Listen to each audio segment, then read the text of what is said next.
Finding paradise close to home. Good morning, everyone. I live in Elk Grove, where summer can feel like it lingers forever, stretching out beneath the dry golden skies. And though I've always loved the sea, the ocean, the truth is, it's not nearby. The crashing waves and the salt air of the Pacific are hours away. But one morning, after weeks of craving the sound of water and the breeze on my face, I looked up on the map and found the path of the American River winding through Sacramento. That's how I found something unexpected, a place called Paradise Beach.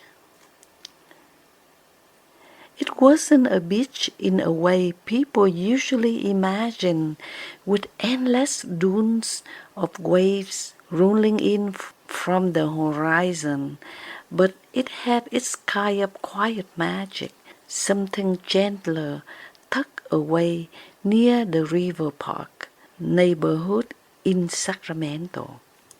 I had never heard of it before, even though it was barely 20-minute drive from my front door.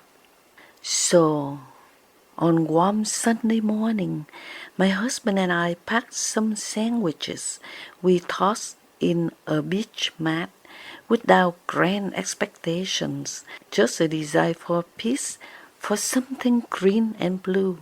The drive took us through the heart of Sacramento, past old neighborhoods with trees hanging lazily over the roads.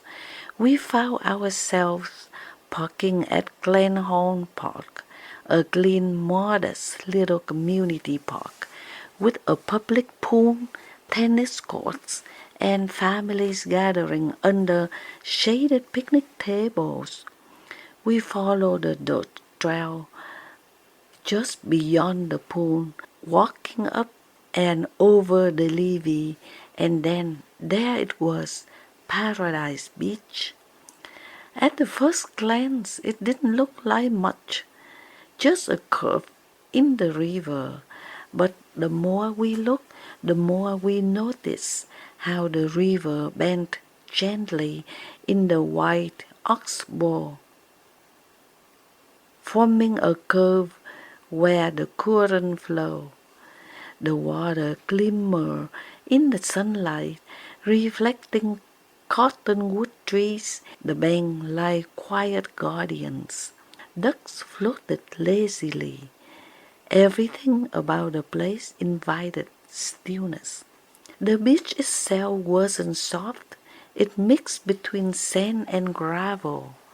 It collected there naturally over the years, deposited by the river's curve, creating a small but golden crescent where people had laid out towels or sat cross-legged on driftwood.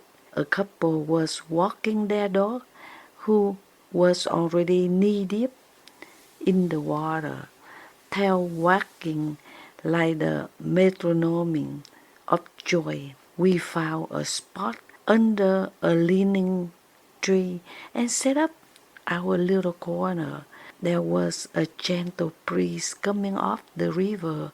The birds sang above us like they had stories to tell. Later, I dipped my toes into the water. It was cool, not cold, the kind of cool that wakes you up gently, not shockingly.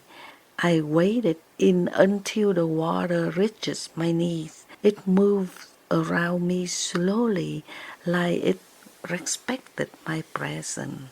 I thought about how the American River flowed from the Sierra Nevada mountains through Sacramento, touching lives along the way. My husband sat there like a bird watching the river, calm and content. I smiled. We hadn't needed for a five-star resort or a coastal retreat. This patch of sand and the sky was enough. Around noon, the beach grew livelier. More families arrived. I did feel like paradise humbly. No lifeguards, no snack bars, no lounge chairs, but also no noise, no commercial sheen, just water, trees, and sunlight. The sun dipped lower, and the shadow of the cottonwoods stretched along across the sand. I thought of how often we overlook the treasures near us. We crave distant beauty, exotic places, and faraway coasts. But here was something simple, free, and beautiful right in Sacramento's backyard. Paradise Beach wasn't grand. It didn't pretend to be, but it offered what so few places do anymore, a place to slow down and just be. Driving home, I felt something soften inside me. It wasn't just about finding a river beach. It was about discovering that peace could be simple, that beauty could be small, that sometimes paradise is not a destination but a moment. And the best part, it's just down the road, waiting quietly for whoever needs it. Thank you so much, and if you live in the Sacramento area, check it out. Thank you.